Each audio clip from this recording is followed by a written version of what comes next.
Okay, y'all, what's going on? It's Combo Breaker 99. Make sure y'all subscribe, all box and everything. I'm back. Okay, y'all. So let's go ahead and talk about it a little bit more in depth.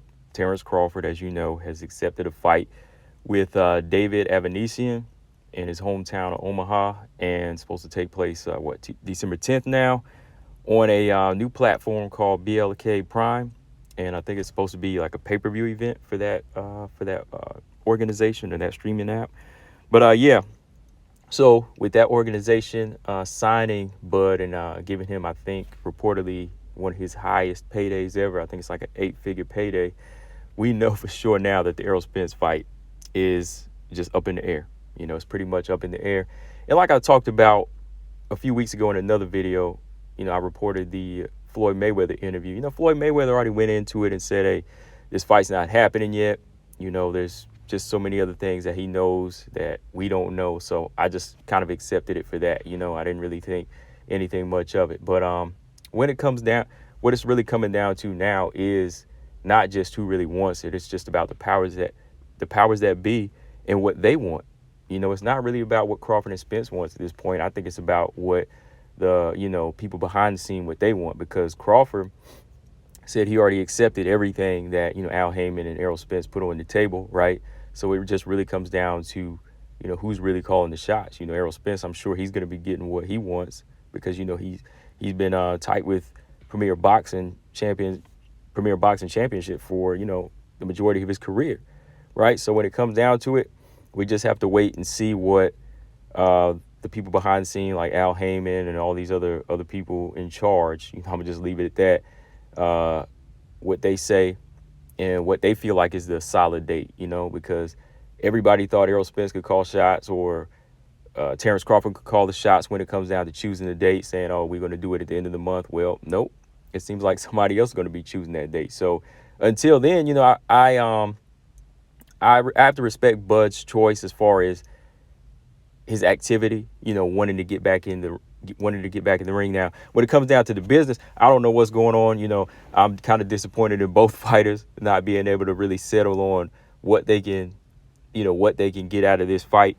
But the fighter side, I have to really respect Bud just for wanting to get back in there now. He's been waiting. His last fight's been back in November. Like I said, I don't know whose fault it is at this point, but with all the waiting going on, it's coming up on a year since his last fight, which was his TKO win over Sean Porter. So until then, as they keep on waiting, how is Crawford or Spence going to be fresh for a big championship fight between the two? You know what I mean? Like, how are either one of them going to be fresh for a fight like that whenever they just keep waiting, and they can't even fight this year, and it's going to be pushed into 2023, right? So on that note, in the meantime, Crawford, he still has to get paid. He still has to get his business, so he still has to stay active. So he has to take a fight, right? Not the opponent I want to see, but he has to take a fight until then. Now, I wish it would have Spence, but with the longer it gets drawn out, he has to take this fight, right? Same goes with Errol Spence. I don't know what's going on, but until then, Errol's going to have to get another fight. I mean, Ugas was his last fight this year, but as we wait, it won't be until another year before he signs on the fight. So he's going to have to take a fight until then. But I just want to pull up the interview, too, just so y'all know what Crawford, he had to say about the situation on his side. I know Errol, he put out some tweets as far as just saying that, this is the longest he's ever waited. He's really having to wait, and he could have fought somebody else in between that time with all of this wait, just stuff like that. But this is what Terence Crawford, he had to say. He said, I'm excited about this opportunity, referring to this fight with Avanesyan. He said, I was really looking forward to the Errol Spence fight. I started communicating with Al Heyman and PBC back in June, and unfortunately, they represent a fighter in Errol Spence who didn't want the fight as bad as I did. Okay, so he's feeling like Errol Spence doesn't really want to fight. Because he's just feeling like, okay, we're putting everything out there that we want to fight. I'm no longer with Bob Arum. We've been doing this since the summertime. We've been doing this dance, but it just doesn't seem like Errol's putting his all into it. But I kind of disagree with that. I think both fighters want it because, I've seen and heard Errol say he wants this fight again. Managers, the powers that be, right?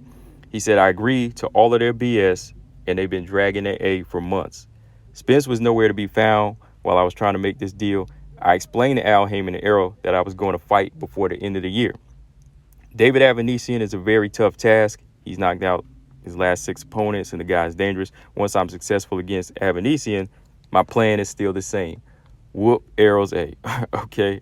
All right. So there you have it. That's some of the latest he said. Like I said, I don't know whose fault it is here. You know, is what he said. He accepted everything. You know, that's what he's saying. I just don't understand. I just don't understand what it could be besides, you know, what the fighters want. You know what I mean? Like, what can these people behind the scenes really want? I know they're the ones calling the shots, but that's what it really is. Until then, this Avanesyan fight is going to have to, you know, be the one that we just tune into and see if it can wake up something in Errol Spence. It can wake up something in Terence Crawford that, you know, just makes him really call out Errol after the fight. We'll see if Errol gets in the ring, if he shows up at this fight. I mean, at this point, that's what the fans really need to see to make us believe this fight is happening. So, you know, if this fight happens, this fight here between him and Avanesyan, he goes in there and knocks him out. I'm hoping Errol Spence is ringside, and I hope he gets in the ring so we can actually see them face to face. Not just in, you know, little behind the scenes boxing media like we seen, 3-4 years ago. I want to see them actually face to face now, you know, like they used to do in the past, to let us know that this fight is somewhere in the making. Okay. But that's all I got on this one, guys. You know, I just wanted to talk a little bit about what I've heard from this situation. You know, I'll come back with some other videos, you know, if y'all want to hear some more updates. But, you know, I'm just going off of what I'm really seeing in these interviews. No made up stuff here. Like I said, Avanesyan is just it's just a stay active fight for Bud. So I respect that. But here's a question for y'all. What about Keith Thurman? You know, who's he going to fight? Who's he going to fight now? You know, he said he doesn't fight tune-up fights. You know, Rolly Romero called him out, but he said he don't do tune-up. So what do y'all think? It might be Keith Thurman. We'll talk about that in another video, guys. Let me know what y'all think. All boxing everything. Subscribe. Peace.